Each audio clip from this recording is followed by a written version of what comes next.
My name is Jared Brown, and today I'd like to talk about an incident that just happened to me earlier last month in March of 2012 when I went to Cuauhtemoc, Chihuahua, Mexico.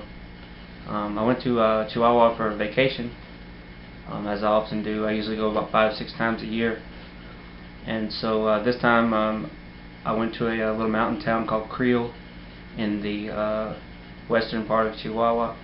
And then I came back to Cuauhtemoc and another little town called Anahuac, Chihuahua, and they're both really close to each other. So what happened was I went to Anahuac for the afternoon. I took some pictures around town of political signs and different scenery, mountains and stuff like that. And also was trying to find a lake that I accidentally went to the wrong part of town. I didn't find the lake. So after that, I went to a few bars to drink. The first one I went to was pretty boring. I just drank a couple beers there, and then I got bored, so I was going to head back home, and I went to the bus station, and the bus wasn't there yet. So I went to another bar called Chay's, and that bar was a little bit better. It was a little bit more fun. A lot more people in there, and listened to some music, drank a lot of beer, met a bunch of people, just talked and had fun, and joked around, stuff like that.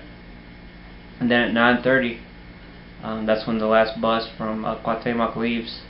So I said goodbye to everybody, and I got on the bus and went back to Cuauhtemoc. I went to my hotel room, took a shower, watched a little TV, smoked a cigar, and then by that time I was ready to go back out and drink some more. So I went back to some bars that I had been to the night before, and they're all pretty close by to where I was staying. And so I started drinking. At one bar it was pretty boring, so I went to another, and it wasn't that great either. So the third bar I went to, it was a lot better. There were some women in there. So I sat down, got a beer, started drinking, was talking to a few people, and then when I had the chance, I went over and talked to the women, introduced myself. We just started talking, and they seemed to be interested in me, and I was interested in them because they were good looking. They're about my age. They're really friendly, and so I bought them a drink, and then we just kept drinking, kept talking, having fun. We danced a little bit, and then we went to some other bars, kept drinking, kept talking, just the same old thing. And we seemed to be having fun the whole night. At one point, each of them kissed me at different times, and then they also kissed each other at one time. And then probably after about, I don't know, 9 or 10 beers with them, I told them that I was tired, I was feeling drunk, and I was going to go back to my hotel. And they told me, oh no, don't go, we want to go to one more bar, and then after that we're going to go home, and you can come with us. So I was like, okay, that sounds like fun. And so we walked outside the bar. There was a taxi there. We got in, and we started driving down the road, and then things changed pretty quickly.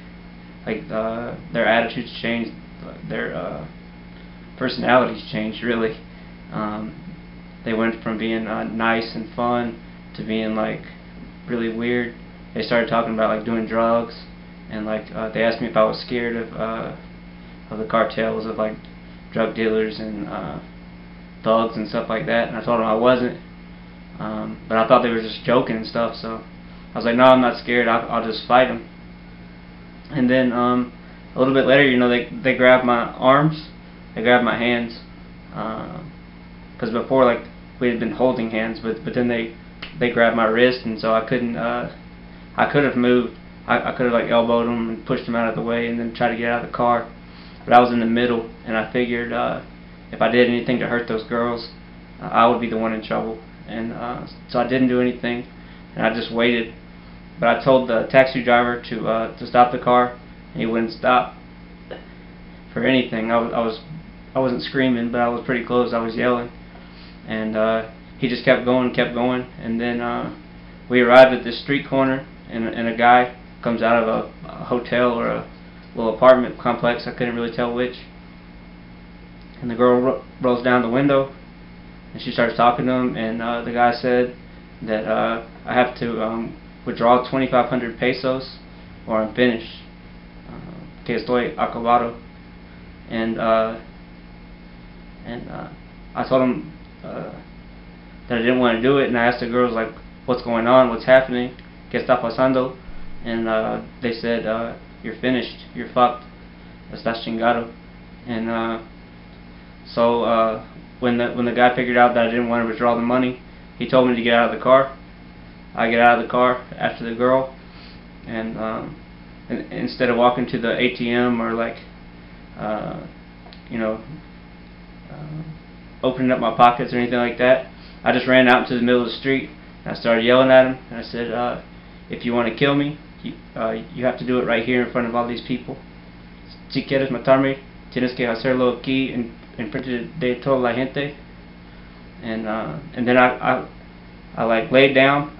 I don't know if I fell, like, because I was exhausted and drunk and tired and angry and everything, or if I don't know what happened, but like somehow I landed on the street. And then I was still yelling, but I was just like bracing myself, like, because I thought I was going to get shot.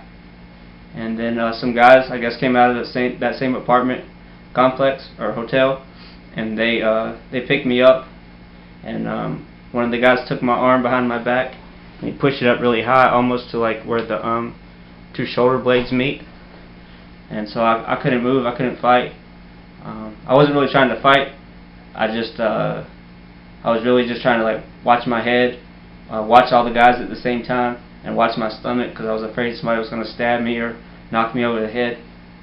And I'm pretty sure that they were going to try to take me inside the hotel and probably beat me, or extort me, or call the police and say that I did something wrong so that they could get money out of me, or possibly try to extort my family, like take pictures of me while I was beaten up and try to tell my mom to send money.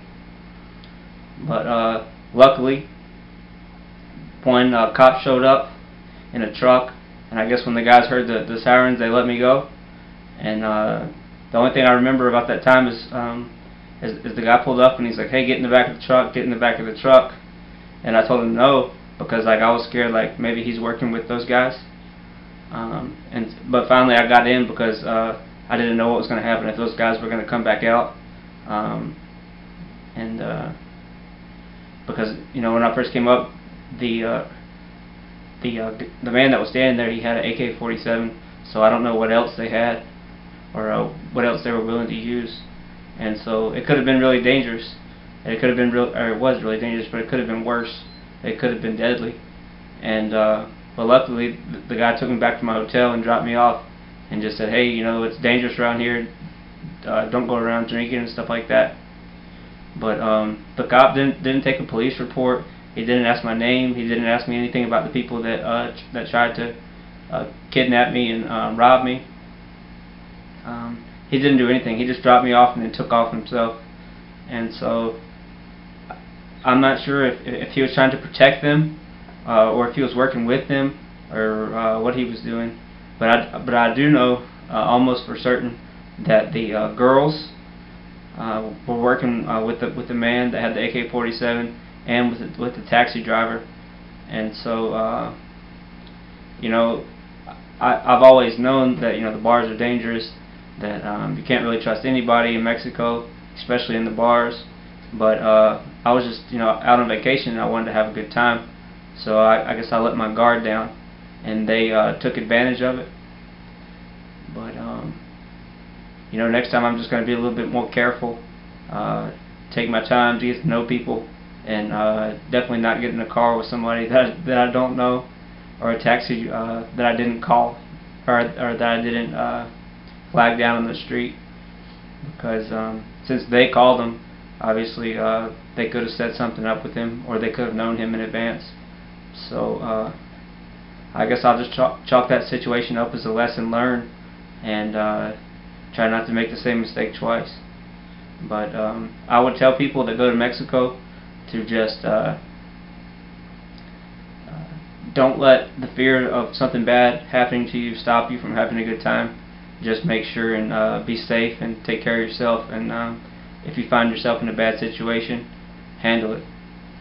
Thank you.